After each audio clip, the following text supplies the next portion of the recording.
Welcome, ladies and gentlemen, to Gentex Multimedia Live Streaming.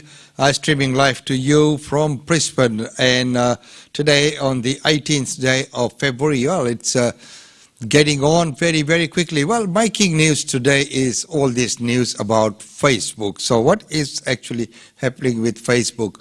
Because Facebook has said that it would block news publishers and people in Australia from sharing news on Facebook, and as we have seen that that is what has happened.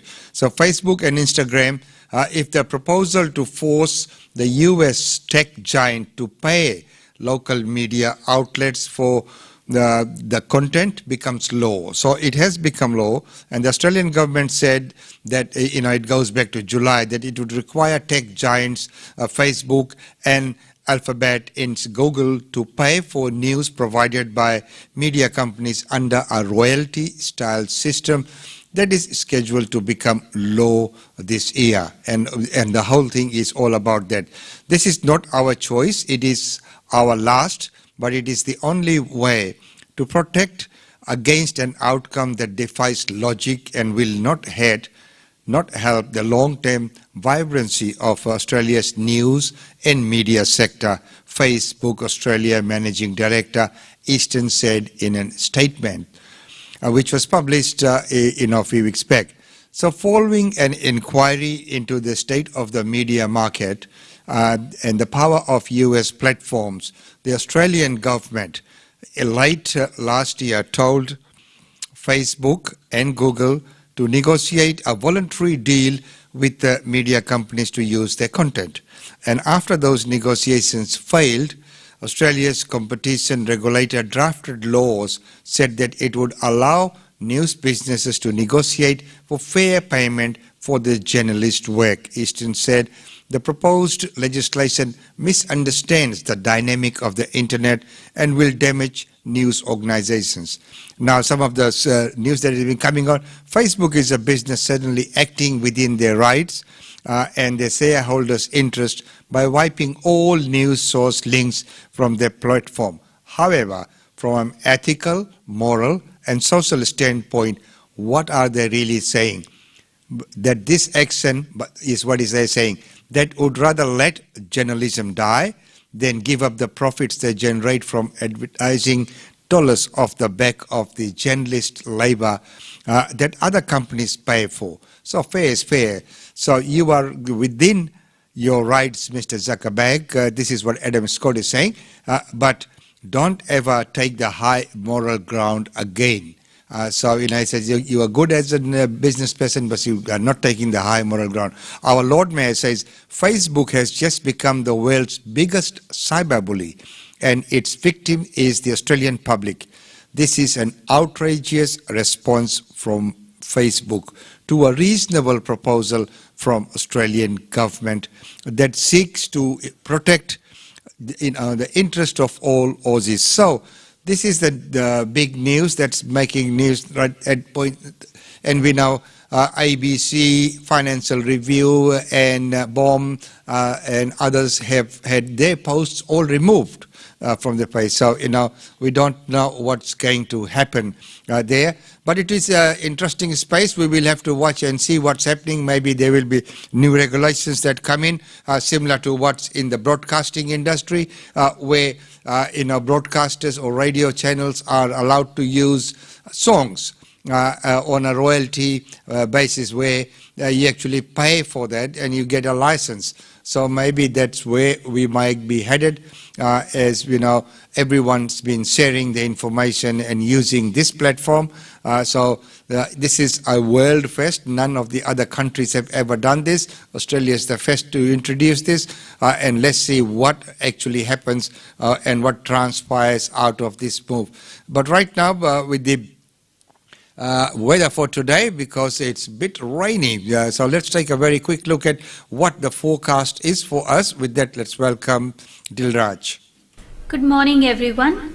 Weather forecast for the rest of today is maximum 28 degree. Brisbane area is partly cloudy with very high chance of showers. There is a chance of thunderstorm in the late afternoon and evening. Wind southeasterly 15 to 20 km per hour and then becoming light in the evening. Fire danger is low to moderate. Sun protection is recommended till 10 to 4 in the evening and UV index is predicted to reach 12, that is extreme. Till tomorrow, stay safe and enjoy. And thank you very much for that news update, Dilraj. So, as we know, a little bit of wet weather out there, so do take precaution if you are out on the road, because as we know, roads can be very, very slippery under these kind of conditions.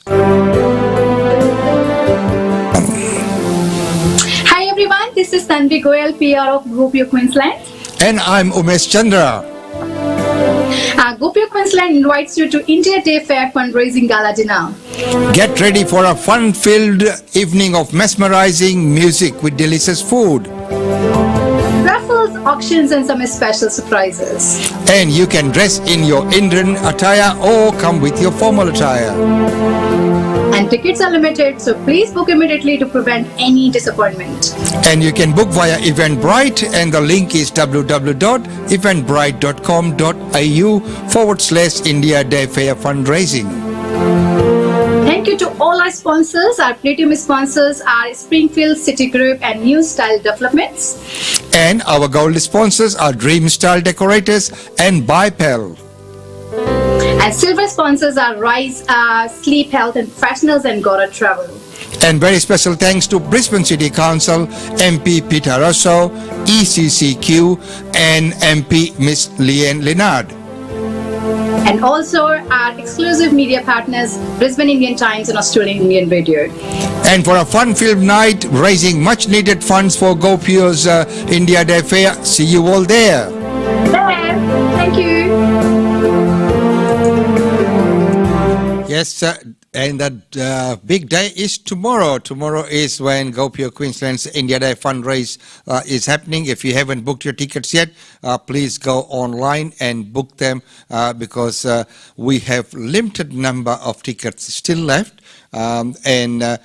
If you are fast enough, you might be able to fit in. Well, right now, the news that we have all been following. So right now, let's get a commentary from our Communications Minister. Facebook needs to think very carefully about what this means for its reputation and standing.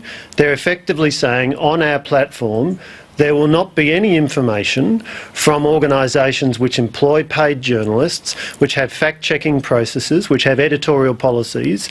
They're effectively saying any information that is available on our site does not come from these reliable sources. Now, I would imagine that on quite sober reflection, they'll start to become quite troubled about what that would mean for how their platform is perceived. Look, there's things that they've said throughout the process about the value of news.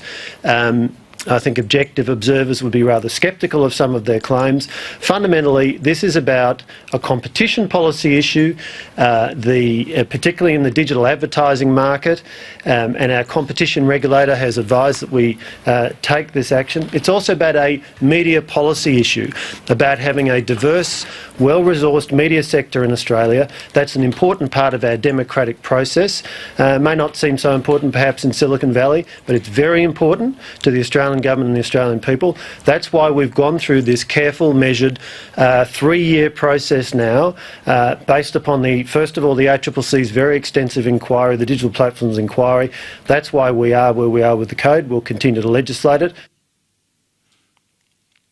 And of course, the legislation will be there, and it will be very challenging times, but we will see what happens. But right now, for the good part is the AstraZeneca vaccine that's been approved. Here's what the CEO of AstraZeneca has to say. We're so excited with the announcement yesterday that the TGA has concluded that the AstraZeneca vaccine meets the high standards for safety, efficacy and quality for use in Australia. This is wonderful news for Australia's fight against COVID-19, and it's also a remarkable example of what science can do. So your question is about when. So we're working at pace now to bring the first doses of the AstraZeneca vaccine into the country. We're not sure exactly which date it will land, but it will certainly be here in time to start vaccinating from early March. The concern for over 65s, what do you say to people who still think there's a question over that? I think I would say if you listen to the Professor John Skerritt talk yesterday, so he's the head of the TGA and he's looked at all of the data of all of the vaccines, and his team has concluded that it's safe and effective to give the AstraZeneca vaccine to all adults over the ages of 18 years, so there's no age limit. While we have still more data to come, as you know, this is a global pandemic and we're collecting data all the time, we have seen strong immune responses in all people aged over 65, and also 100% of people in this age group exhibit antibodies to the AstraZeneca vaccine. So John Skerritt said yesterday there's no evidence to suggest that the AstraZeneca vaccine won't be effective in people aged over 65, probably to really reassure people in this age group.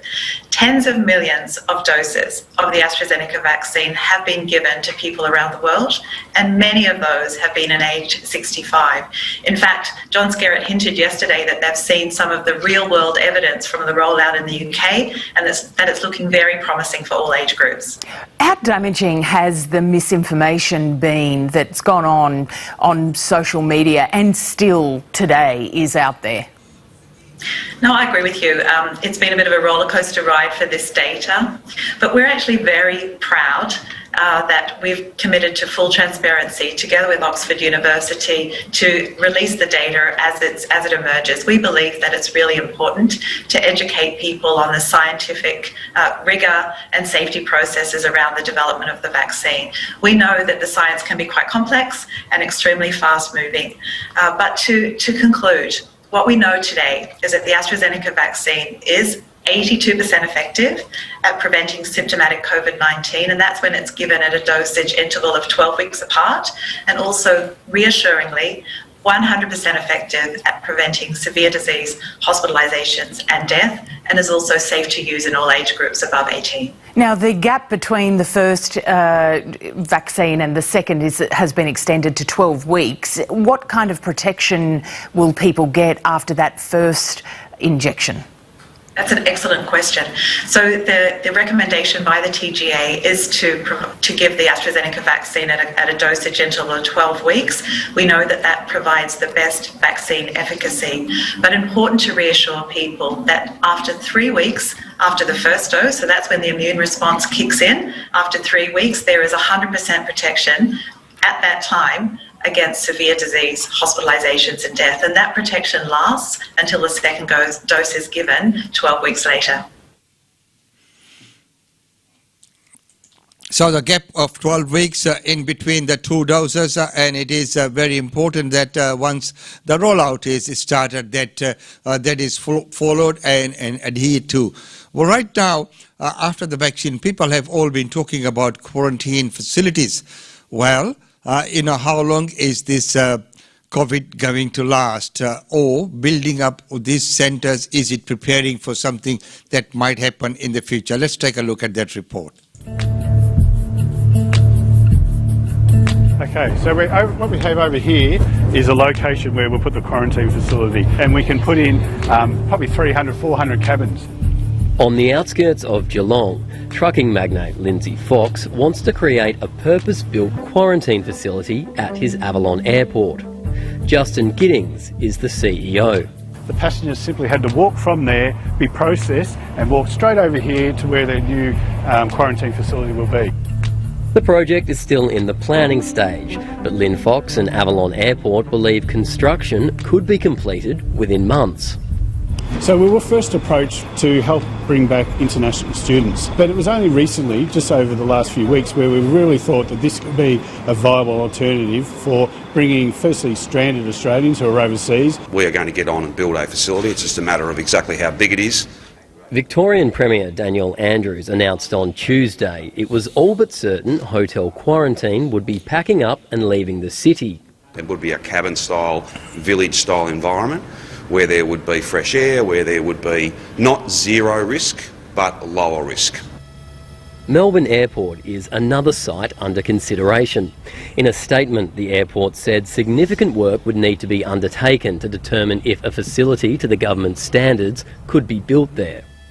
But who pays for it is yet to be figured out.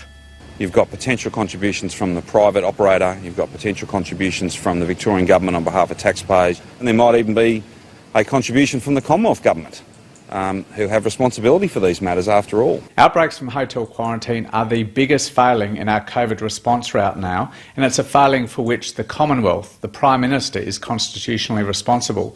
This should be driven by the Commonwealth, and if funds need to be expended on putting in place quarantine facilities that take pressure off our CBDs, the Commonwealth should be paying for that. The Prime Minister, Scott Morrison, on Tuesday said the government would work with Victoria on its proposal, but he was quick to defend hotel quarantine in its current form by citing how other states have overcome breaches in their systems. In New South Wales, they've operated hotel quarantine at triple the capacity of when Victoria was actually open. Are you concerned that Victoria, through this announcement today and through the language of Dan Andrews over the past week, that he is shifting away from the hotel, a preference for hotel quarantine? Well, that's just not clear yet based on the information that's in front of us. But a large shift away from using hotels in the quarantine program is what the Victorian Premier is considering. A centre that would serve to replace, in at least significant measure, maybe not entirely, but in significant part, the work of inner-city hotels.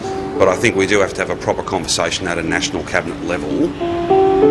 While the federal government did not respond to questions about who would pay, in a statement to 7:30 it said states and territories were responsible for managing quarantine under a national cabinet agreement. On Tuesday, 31 guests at the Holiday Inn, Flinders Lane in Melbourne, were moved after a water leak caused damage to some floors.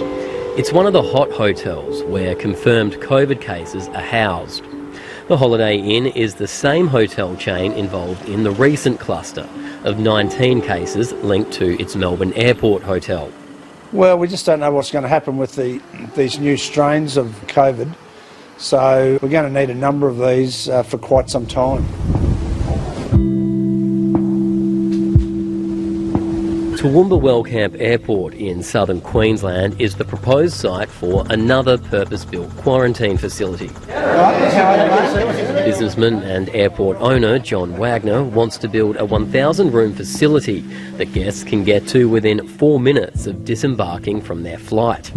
Every unit would have its own air conditioning system, there'd be no hallways, all the staff who worked on site would live on site. He thinks the first 500 rooms could be built within 6 weeks. Well, the next stage is to work out how it would be run, how people would come and go, how they would be treated, whether they're treated on site if they get sick. This first bit is to work out whether it's actually financially viable for everyone. The hotel industry defends its track record on quarantine and says its members are copping all the bad publicity when outbreaks occur. I'm yet to see a case where hotels themselves are at fault. It's typically because of the contracting services that are being used that have caused the outbreak. The program has worked extremely effectively in keeping Australians safe. It's only in a very small number of situations. So there's no need to overhaul the entire system, but we need to continue to refine it. But private proposals keep coming. Businesses see money to be made by building these sites, but they're remaining tight-lipped on the financial benefits. That's certainly commercial in confidence, and we don't disclose turnovers or profit margins or anything to anyone. If it's not profitable, it's not sustainable. Well, really, the benefits are just getting the industry back up and running. I mean, that's what we really want. We run an airport. We haven't had flights for 9 months, and we've just become an international airport too, and we really want to get that going. But some experts have raised concerns about private quarantine facilities. I think it's very important that the health department, emergency services like the police are on site and have overall control of the site. That doesn't mean you can't have private contractors and private facilities, but it's the governance and control and supervision that are vital. And that means you can't contract out or privatise the whole episode. After hotel outbreaks in major cities across the country, there's widespread agreement that something has to change. You heard some stories about people coming back into quarantine and, you know, some of the mental angst they've suffered. You know, we don't want to see that, and nobody does. So the sooner we get through this, the better. Now, as we know that there is all these talks about the quarantines, but also we have to look at the other side, which is the refugees and what's actually happening with them. For the first time in 8 years, Danush Selvarasa is on the outside looking in. The freedom is amazing, but wonderful. I can see it, but unfortunately I lost my 8 years of my life. The refugee was brought to Australia from Manus Island for mental health treatment under Medivac laws. For nearly 18 months he was held in this Melbourne hotel, then an onshore detention centre. Hotel is tiny room and without sunlight, no fresh air. That's very difficult. Then 3 weeks ago, he was released without warning. My mother was crying when I told her I am free. So-called Medivac laws were introduced in 2019, allowing asylum seekers to be transferred to the mainland for urgent medical treatment. The matter is resolved in the affirmative. The bill passed without coalition support, the first time in almost 90 years that a government had lost a vote in the House. The people of Australia will remember this day and know that this is now on your head, Leader of the Opposition. As a result of Bill Shorten's bill, rapists, murderers and pedophiles will still get a free pass into this country. 192 people were approved for transfer before the laws were repealed later that year with the support of Independent Senator Jackie Lambie. I put up to the government a proposal to work with me on to secure my support for the passage of the repeal of Medivac. I can't tell you the distress and frustration at watching a single vote mean the repeal of the Medivac legislation. Former Independent MP Kerryn Phelps was a key force behind the Medivac bill. She says the government had no long-term plan for the people brought here for treatment. Once they were transferred to Australia, the government continued the cruelty by locking these people up in hotel rooms with no fresh air, no access to sunshine and the outdoors. And this was for no good reason other than political posturing.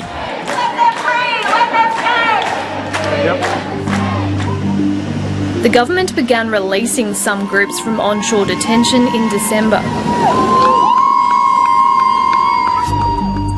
If they're demonstrated not to be a threat, or that's the assessment that's been made by the experts, then it is cheaper for people to go out into the community until they can depart. But it remains unclear how the government decides who to release and when. I really think it's time for the government to release all of those people from this inhumane detention process and to let these people get on with their lives, to find resettlement options that let these people live in freedom and safety. Refugee advocates estimate 124 people transferred under Medivac are still in onshore detention. 29-year-old Ismail Hussein is spending his second year in a Melbourne hotel.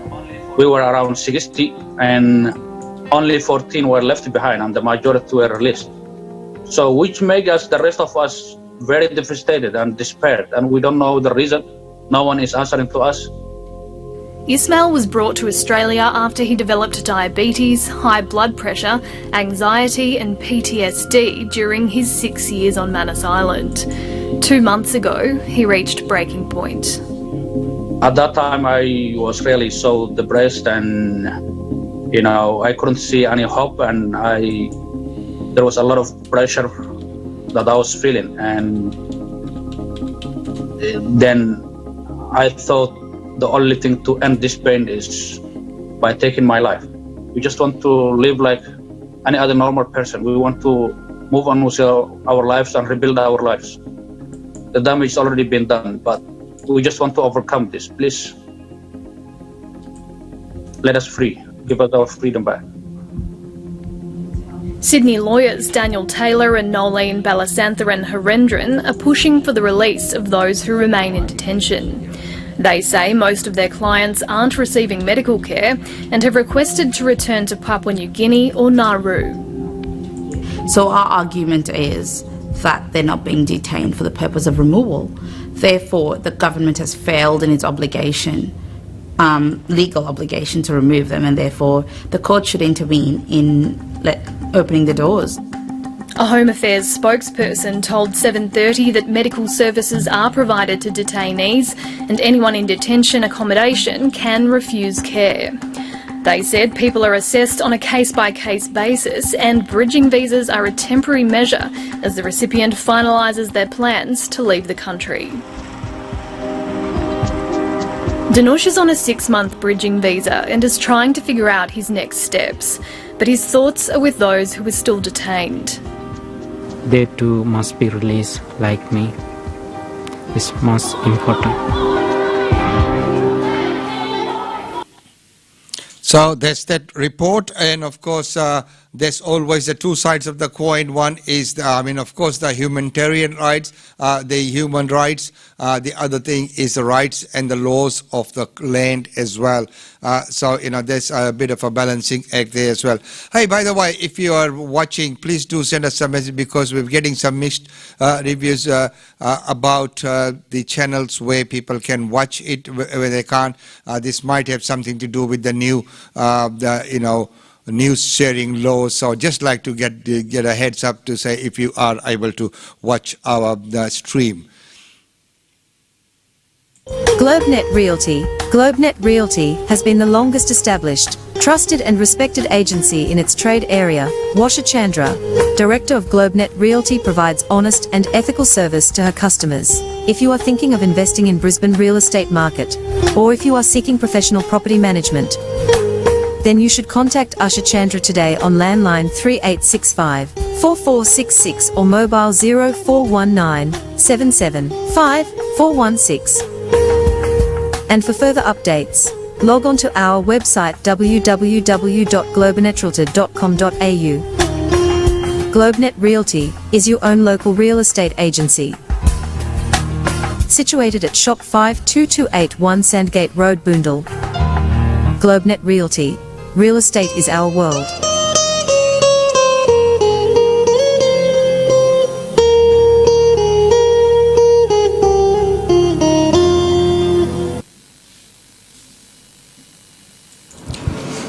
Ladies and gentlemen, once again, welcome to this very important segment where we talk about all the travel updates and what you can do, what you can't do under the circumstances. And at this point in time, our weekly update with Oz India Travels. And with that, let's welcome Tanvi Goel to the show. Tanvi, welcome to the show once again. Thank you so much, Umesh. Thank you, everyone. So today is our 18th episode. Oh my God. So Umesh, you won't say sweet 16 today. You'll say sweet 18. Okay. Congratulations on coming of age. Yeah, thank you. So before we go ahead, guys, I would like to inform you all information we provide today are general information only, as situation and things are changing every day. So please make sure you check all the relevant website, as situation may change anytime. And of course, yes, things change, rules change, and every day, as we know, we're looking at what's happened in Victoria, and of course, what's happened in New Zealand as well. So, rules can change anytime. All the knowledge that's been provided here is to be taken as general advice only. Specific cases will differ, and of course, rules and regulations can change at the drop of a hat. Something might happen, and things might change. So, Tanvi, we're moving on with appreciate the shows. Can you tell us who can go to India these days and who can come back? Okay, so that's a very, very important question, Umeshi. We have already discussed in last many episodes, but let's discuss today once again. So from Australia, anyone who got Australian citizenship and PR, they can fly as well. They just need a leaving certificate or letter from Home Affairs. Yes, of course, Indian tourists who are stuck here, they can go back as well. So yeah, pretty much anyone who has a who is basically from India or needs to travel to India for emergency cases, they can fly from here. I would also like to inform you all who can come back from India to Australia. So coming back, guys, still Australian citizens, permanent residents, their spouses and kids. In certain cases, you might apply for exemption. For your extended family members. And there's a website which is www.travel-exemptions.homeaffairs.gov.au/TEP. So you can apply. However, it's not 100% that you will get exemption, but I have seen few people who have got it after applying so many times. So yes, it's possible to go from Australia and coming back, and depends on the situation. You have to just follow some rules and regulations, and yes, it's possible to go both ways at this stage. Thank you very much for that. That was a burning question I had. I said before we get into our the segment proper, I just wanted to get that information, because people have been asking, as you would be aware that people have been asking about that as well. Okay, yep. So now moving on, what are the main updates for this week? So I saw something really amazing, guys, which I would like to share with you. So Virgin Australia will operate a very special flight called Pride Flight. So this flight will fly from Brisbane to Sydney on 5th of March, and this flight will offer 200 seats and to be hosted by Sydney drag queen royalty and Virgin Australia crew together. You'll be really surprised to see the price they're starting. So it's $150 one-way economy and $350 business class, and they are providing extra excitement. Mid-flight will be drag performances, bottom line beverages, DJ entertainment, in addition to a whole light of glitter and rainbows. So this is something exciting they're starting. So if you wanna have it, you have to be really quick, because as you know that these exciting things may go anytime. Next up is the quarantine robot, which I came across and looks really interesting. So an Australian-based startup company has developed a disinfectant robot capable of cleaning up hotels involved in COVID-19 quarantine programs. Like we have already heard that there were some staffs in the hotels who got infected, and there was a lot of issues in last few months. So I think something like this will be really extraordinary and amazing for us all as well. They are planning to launch this particular robot this month, and which uses UV light as its main weapon to detect and eliminate the virus. How amazing. And could be used to clean hotels when they have been a very close contact. So you might hear even more news about this robot, how they're gonna put it in different hotels. But it's really amazing to see that there are so many new creativities are coming up for the betterment of the society. So this is something really amazing. Next up is from the Northern Territory government. So they have announced a $4 million funding to upgrade the 35 remote roadhouses and areas around Northern Territory, and that includes caravan parks, and they got so many amazing the family cabins they have, and there are small locations nearby in Northern Territory which government is planning to upgrade, so that you have more options to travel domestically in Australia. And in fact, they are planning to install some swimming pools and things as well on the way, so you can have better road trips all around Northern Territory. So that's really great news for especially those who are in Northern Territory, and for us all, wherever you guys are, you can always visit the different places and see the amazing upgrades in different places. So that's from Northern Territory. Next one up from Western Australia. So Western Australia has hinted it may seek to relax its 28 days community spread rule to open its border for interstate travel, because as we have seen that different states have closed, like Melbourne closed for 5 days, and there are so many things happening. So they just thought of relaxing. They are thinking still, and they'll allow the states who don't have any community transmission for last 28 days. So you might hear something coming up from Western Australia. So I would say if you are planning to fly to Western Australia, so please check before you leave, so in case they have any new plans in place. Guys, I have another really amazing news. That's a regional express that's called Rex is looking to make its inaugural flight on the coast. That's something which is cheaper than taxi. Oh my God. Will you imagine, can you imagine the fares from Sydney to Melbourne just for $49? Really? No. And the business class price is $199. So they're planning to launch this particular flight, and these are the promotional fares. And these fares also includes your baggage 23+7, which even in different airlines, if you want to buy 23 kilos luggage, probably you have to pay a lot more than $49. So this is something amazing coming up, and you can, I think they have already started opened up the flights as well. So yes, you can check something exciting, and they have right now to launch this, they're giving some gift bags, they're giving some certificates and the refreshments and a lot more things. So you can maybe become part of this amazing memory. And I got some news from Singapore as well. So if you probably know that Singapore has restricted some people from New South Wales when there were a lot of cases happened. But recently Singapore again eased the restriction with New South Wales. So anyone going from New South Wales to Singapore these days, you don't have to really do the quarantine anymore. So earlier people were doing quarantine for 1 week at least, those who were flying from New South Wales. But they said no, it's eased now, and you just have to fly with the negative test report of COVID-19 and you should be okay. Next is from Air Canada. So I have heard from so many people, even we got some comments as well. People were asking what's happening with Air Canada. We know so many amazing people here, those who have family back home in Canada, and they're really frequent flyers of Air Canada as well. Like for Singapore Airlines, people going to India, are the frequent flyer with Singapore Airlines. So same way the people going to Canada are frequent flyer for Air Canada. So we just heard from them that they are suspending most of their flights, at least 17 services until 30th of April. So because government has imposed a lot of restrictions up there, so you might not hear much from Air Canada for next 2-3 months. Now next is from Cathay Pacific. So they have cut some flights as well.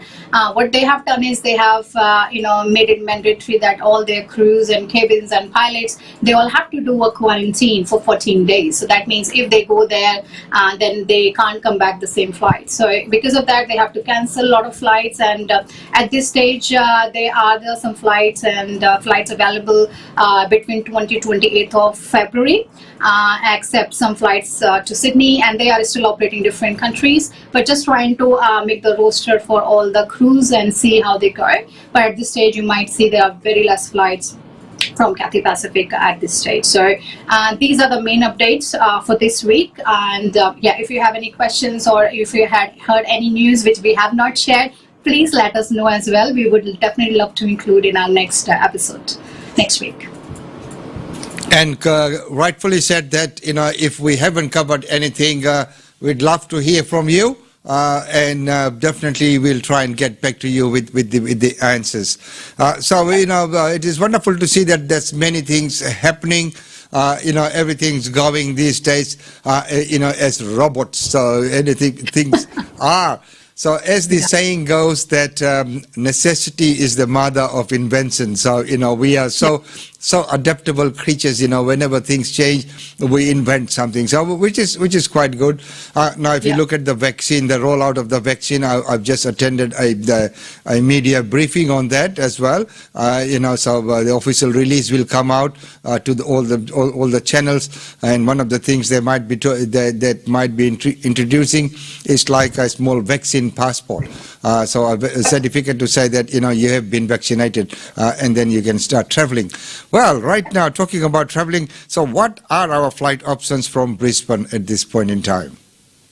So guys, I have amazing news for you. Just few days back, there is another flight which is from That's on 18th of March, and you won't believe this time the fare even more cheaper. They're starting just $999, so $999 is the starting fare for this particular flight, and we are connecting that to all around the country. So it doesn't matter which city you are going to, we can definitely connect that. So this particular flight departs from Brisbane straight and going to Delhi, and from Delhi we have different connections. After that we have 26th February, still have some seats left. I think hardly 9-10 seats remaining at this stage. So if you want to go next week, so next Friday, you still have some options. So please let us know if you need it. That fare starts $1,099, and we can connect you anywhere around the country. If you want to go on different dates, we have so many other connections we have created. You can find on our Facebook page as well, and also on your screen.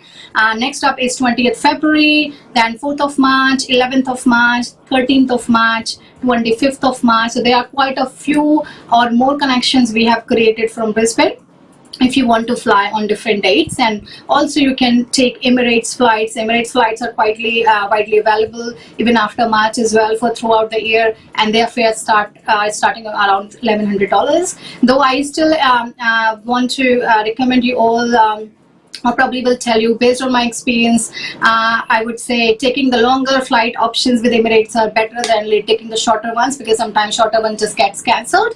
But the longer one, especially on Fridays, are really doing well, because especially the evening flight from Dubai, where all the flights from Brisbane, Sydney, Melbourne can connect to Dubai. That flight is really widely popular. So if you need any kind of suggestions, anything related to that, you can always call us. So you have plenty options from Brisbane at this stage. So lots of options from the Brisbane, which is good, wonderful to have that. Now, of course, looking at Sydney, what are the options from Sydney at this point in time? So from Sydney, you have at least one flight a week for next 6 weeks. So next flight is on 27th February, then 4th of March, 13th of March, 18th of March, 27th of March, and the fare of this one starts around $1,099. And if you want to take a direct flight, the Vande Bharat mission flights, that flights are also available. Next, you can take 22nd of Feb, 1st of March, 8th of March, 22nd of March. So pretty much 1 or 2 flights you have per week from Sydney. So there is no problem with the flights. So, Sydney is very well covered that way with that one flight each per week. Well, that is good news. Well, next up we go down to Melbourne, where things are happening again. So what are the options, or what's the status of Melbourne flights at this point in time? So it's still the charters are operating without any issues. You have a couple of flights going every week up till March. So if I tell you Singapore Airlines flight, the 19th February is completely sold out. But you have next Singapore Airlines is 5th of March and 19th of March. They are already doing very well. And the Sri Lankan Airlines flight is 20th February, 25th February, 6th of March, 11th of March, 20th of March, 25th of March. So you can hear that. That we have flight at least a couple of flights every week from Melbourne, so there is no problem at all. So Melbourne is quite well covered as well, no problems there. Well, moving on to South Australia, what's the status from Adelaide at this point in time? Okay, so from Adelaide, we have made lots of connection at this stage, since we know that there is no direct flight happening. But we can connect you via Sydney or Melbourne, even in some cases via Brisbane as well. So we got some connection like 20th February, if you really need to fly urgently, we have few seats left. Then we have 27th of February, 5th of March, 11th of March, 19th of March, 25th of March. So there are quite a few options if you guys like to fly from Adelaide, and that to any city in India. Wow, so that's very good that we've got Adelaide and Southern Australia covered. Now, Western Australia, Perth. So what's happening there? What's the status? So again, from Perth, there is no direct flight, but we have made 4 connections, which you can take anytime. Definitely when you go via any city, like I mentioned before, you have to recheck in your baggage again, because they are connections made separately. But yes, definitely it's possible.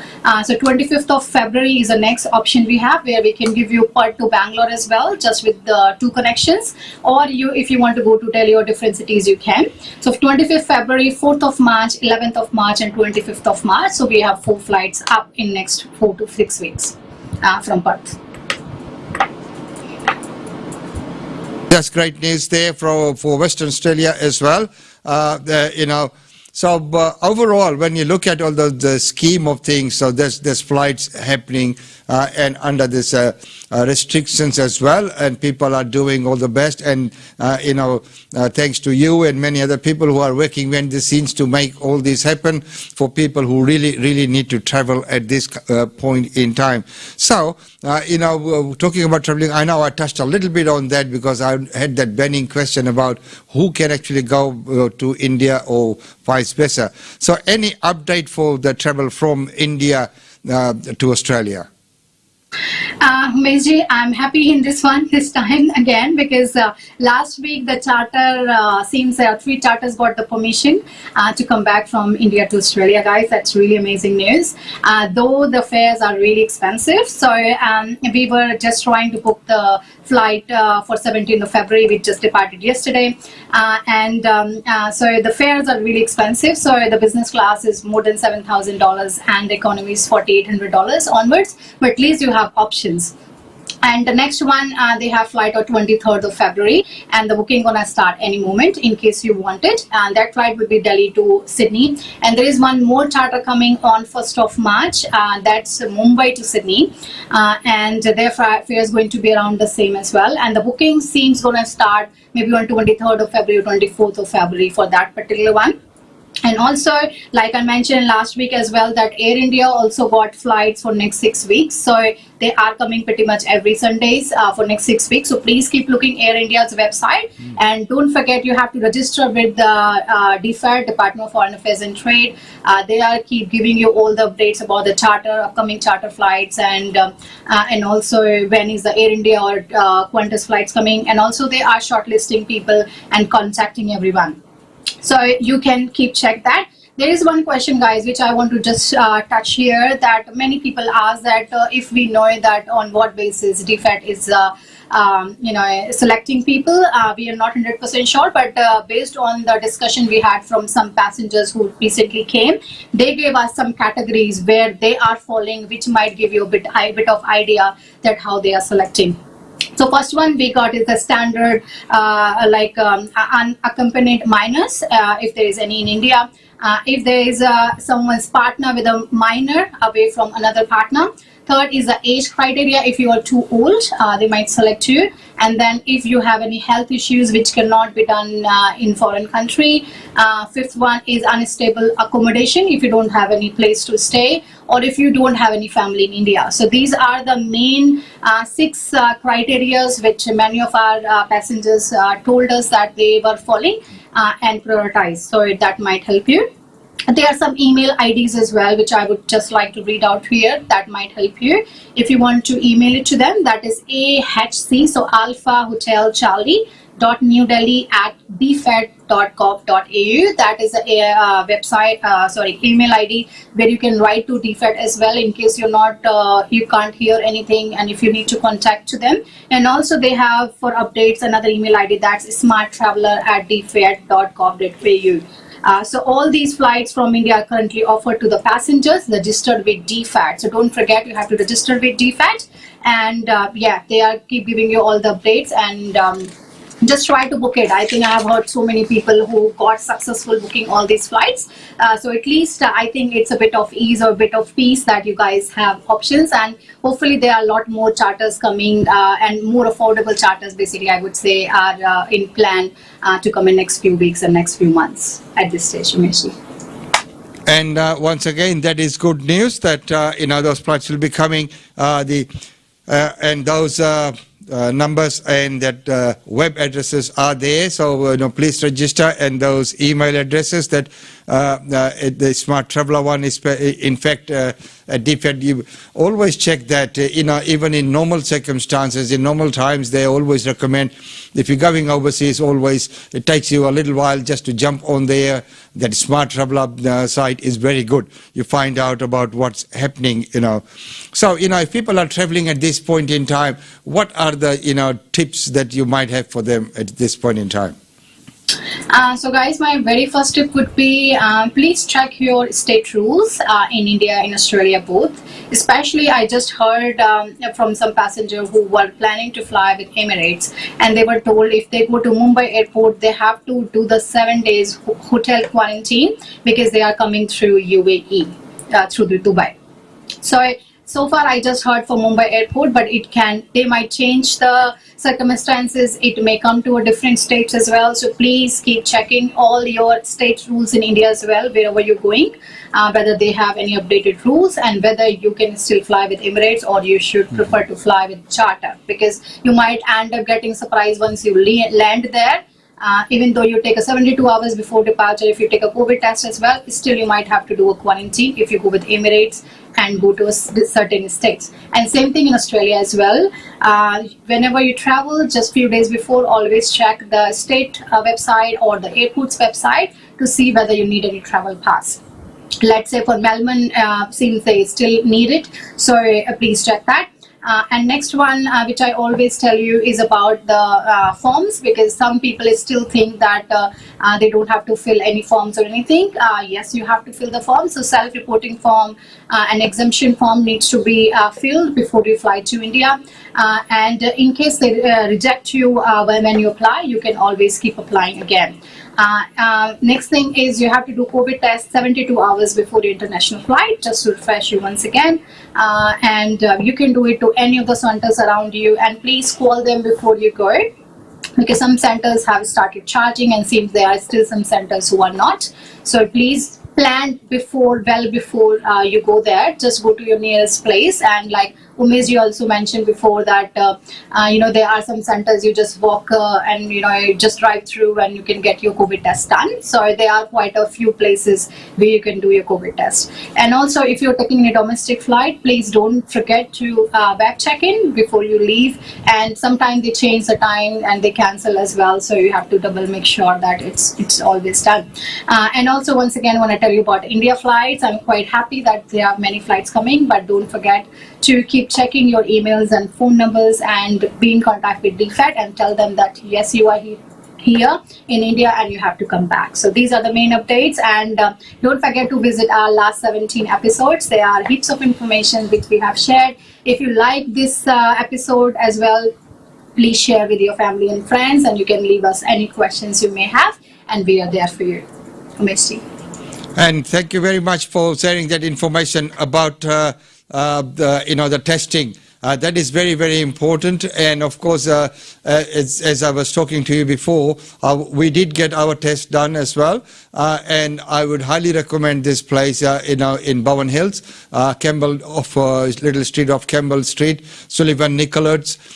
And it's a drive-through, so you don't even get out of your car. And there's no long queues there. They have like a roundabout system where you go from one side and come out of the other side. Doesn't take long at all. Just a little bit of uneasy feeling, when they poke it up in your nose. You know how the saying goes that it's up my nose. But again, very good, very courteous, and very professional, the staff there as well. So, I'd highly recommend that. Yeah. Yeah, great. Okay. So guys, I got a quiz time for you as well today. We just thought let's make it a little bit exciting. So I quiz time. Okay. Oh, yeah. Wow. That may be a surprise for you as well, Mr. Is it?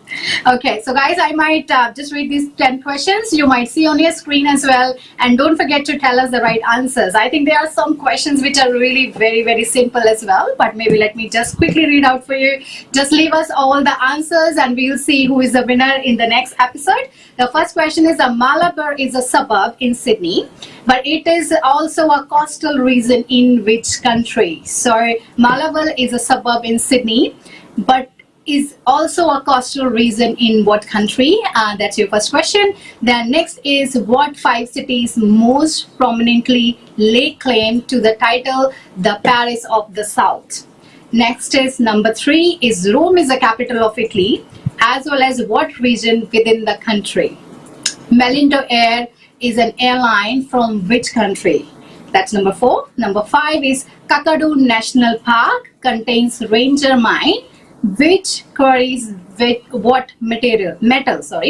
So Kakadu National Park contains ranger mine, which queries what matter. I can understand, maybe you are trying to see the questions as well somewhere, that what's the answer, but that's good. Number 6, in what decade did the British Raj, so Britain rule over India, begin? So you have the answer, they are the, I'll give you some hints. So 1840, 1850, 1880 and 1890. So you have to tell us what is the right answer.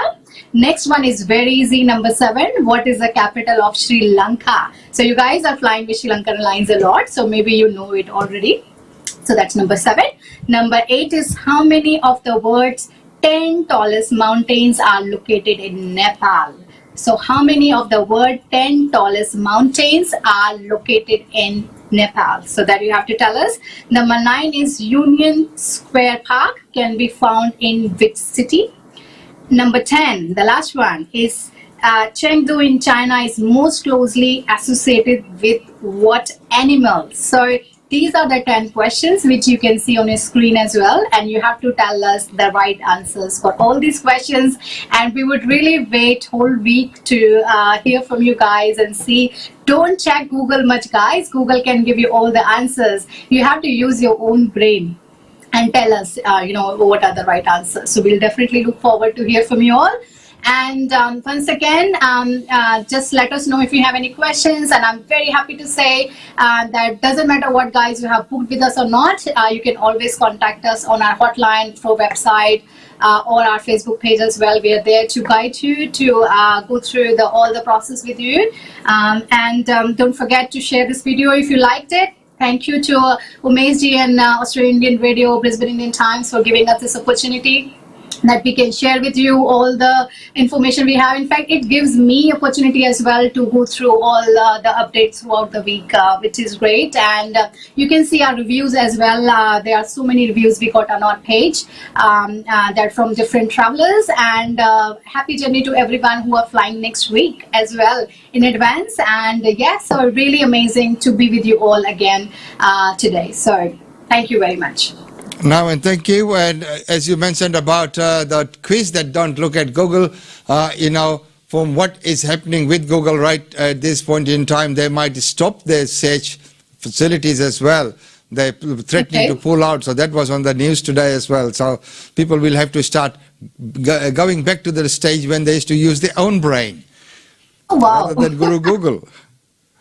That's good. That's good. Okay, once again, Tanvi, thank you so much. A bit of a light moment there, but especially on the serious side, it is challenging times. But all this information that's been said here is to inform you of what is available, what can be done, and what's to look out for, and it's all information in the community interest as well. So it is of community interest. So and we'd like to thank all the groups which allow us to share the feed into their groups, because it is of the information. And if you have a group and if you're not able to share the information with the group members, then what's the use? Because this is of interest to many of your members.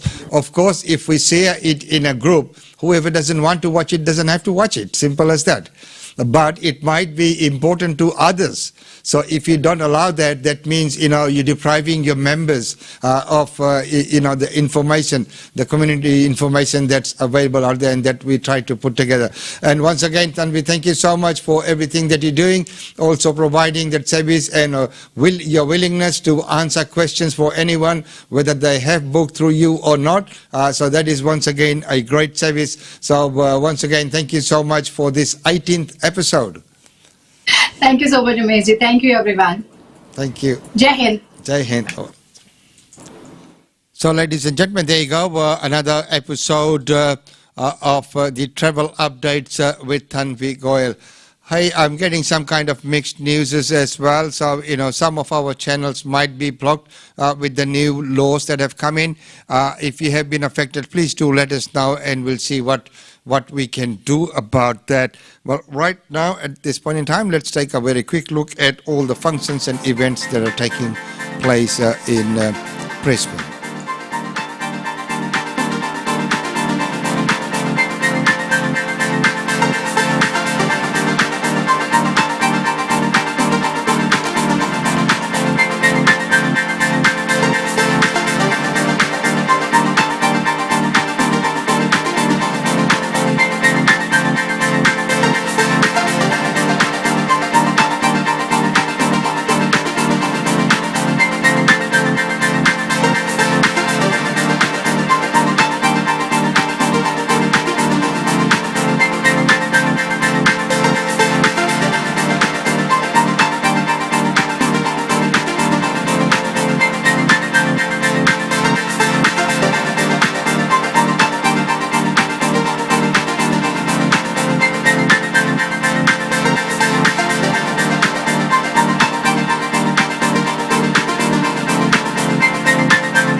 So, ladies and gentlemen, that's all that we have for you today, and it's been wonderful having your company. And of course, we'll try and find out what's happening in the background and the platforms, and for the sharing platforms as well. Well, until tomorrow, it's goodbye from me. Enjoy your rainy day out there, but most importantly, remain safe. Until tomorrow, don't forget that tomorrow we have a very special guest coming into the studio, which is Giri Sivaraman from Morris Black Band, and of course we have Peter from the Transport Workers Union as well, and we are looking at the transport workers, that industry and what's happening in the industry. There's some exploitations and what kind of help is available to people who might be vulnerable. So, all that in line for tomorrow. Until tomorrow, it's goodbye from me.